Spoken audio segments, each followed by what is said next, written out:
আচ্ছা চিন্তা করেন তো, বাংলাদেশ কি ইন্ডিয়ার তাবেদার?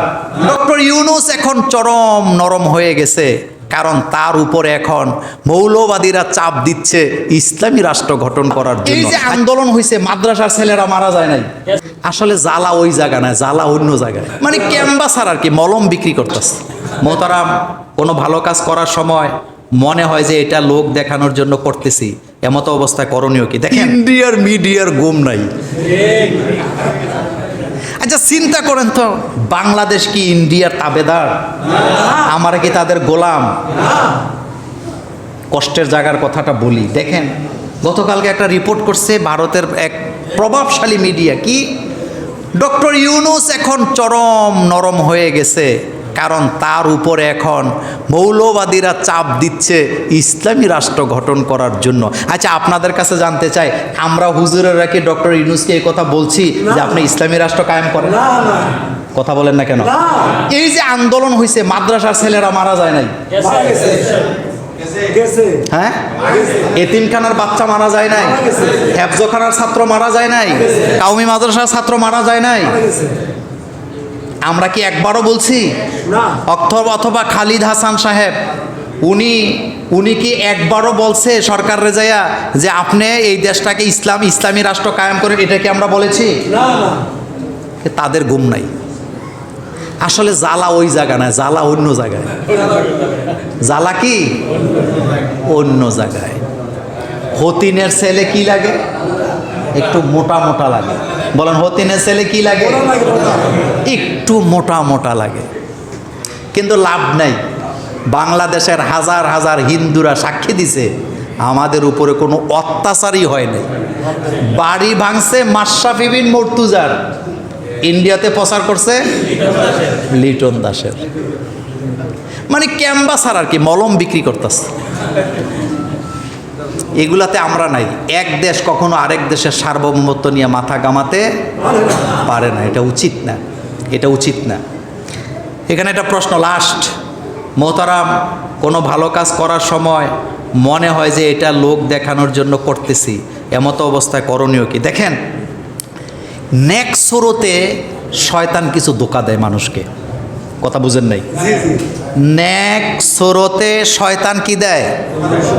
ধোঁকা দেয়। যেমন আপনি নামাজ পড়তেছেন, আপনি কিন্তু আত্তাহিয়াতু পড়ছেন, কিন্তু শয়তান এসে আপনারা ধোঁকা কয় না তুই ফরজ নাই, আপনি আবার পড়ছেন।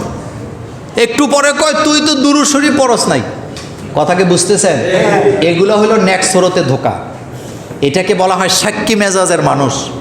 আপনি বাথরুমে গেছেন, এখন তো ট্যাপ ইউজ করেন, আগে কি করতেন? বদনা। তা আপনি এক বদনা পানি নিয়েই তো গেছেন বাথরুমে, এখন আপনি এক বদনা পানি খরচও করছেন, কিন্তু শয়তান এসে আপনার ধোঁকা দিতেছে, কি তোর পানি খরচ হয় না, অথচ খরচ করছেন পুরা এক বদনা। এখন আপনি বাধ্য হইয়া বাইর হইয়া আবার পুকুরে গেছেন, টিবলে যে আবার আরেক বদনা পানি নিয়ে আবার বাথরুমে ঢুকছেন, আবার এক বদনা শেষ করছেন, কিন্তু শয়তান কি বসে আছে নাকি? শয়তান এসে হয় নাই, আবার যা। এইটারে বলে কি? নেক্সট স্রোতে ধোঁকা। আপনি মসজিদে আসছেন নামাজ পড়তে, তো লোক তো আপনাকে দেখবে আপনি নামাজ পড়তে আইছেন, কয় তুই কি মানুষের দেহানের লেগে যাবে না, ঘরে যায় নামাজ পড়, লুকায় লুকায় পড়। তুই মানুষের দেখাইয়া সেজদা দিবি, লুকাইয়া লুকাইয়া দে। এগুলো হইলো কি? নেক্সট স্রোতে ধোঁকা। আচ্ছা আপনারা বলেন, কোরআনে কি আল্লাহ শুধু লুকাইয়া দান করতে বলছে না প্রকাশ্যেও করতে বলছে? আল্লাযীনা ইউনফিকুনা আমওয়ালাহুম বিল লাইলি ওয়ান নাহারে সিররাও ওয়া আলানিয়া। আল্লাহ পাক বলতেছে তোমরা দান করো দিনে রাতে, প্রকাশ্যে গোপনে। দিনের কথা আছে না নাই? রাতের কথা আছে না নাই? প্রকাশের কথা আছে না নাই? গোপনের কথা আছে না নাই? তা আপনার এটা ব্রেনে আসছে, আমি বলবো এটা শয়তান আপনাকে নেক্সট স্রোতে কি দিছে? ধোঁকা দিতেছে। আপনি সতর্ক হবেন এবং আপনি খুব মজবুত থাকবেন। আপনি এই জায়গায় অটল থাকবেন যে না, লোক দেখানো হোক যাই হোক, আমার দ্বারা আমি দান করলে আরেকজনে দেখলে উৎসাহ পাবে, আমিও সেভাবে দান করতে চাই। আলহামদুলিল্লাহ। এটা হবে আপনার জন্য এখন করণীয় কাজ। সুতরাং আপনার মন এটা বলুক, মন বললে আপনি বলবেন তুই শয়তান, তোরটা নিমুনা, বরং আমি দিলে আরেকজন দেখবে, আরেকজনও কি দিবে। আচ্ছা, বাংলাদেশে যে বন্যার্থদের জন্য এখন ত্রাণ দিতেছে, দেখাই তো মানুষ নামছে নাকি? যখন দেশে একদল নামছে, আবার আরেক দল নামছে।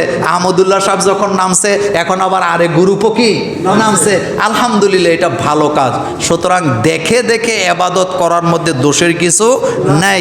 তবে কখনো যদি এই ধরনের ওয়াসওয়াসা আসে, তাইলে বুঝতে হবে এটা কি সুরতে ধোঁকা, নেক্সট সুরতে ধোঁকা। আল্লাহ পাক, আর এটা খুব মারাত্মক। আল্লাহ পাক যেন আমাদেরকে হেফাজত করেন। আগামী জুমা থেকে ধারাবাহিক রাসূলুল্লাহ সাল্লাল্লাহু আলাইহি ওয়াসাল্লামের চরিত্রের উপরে আলোচনা চলবে ইনশাআল্লাহ। ওয়াসসালামু আলাইকুম।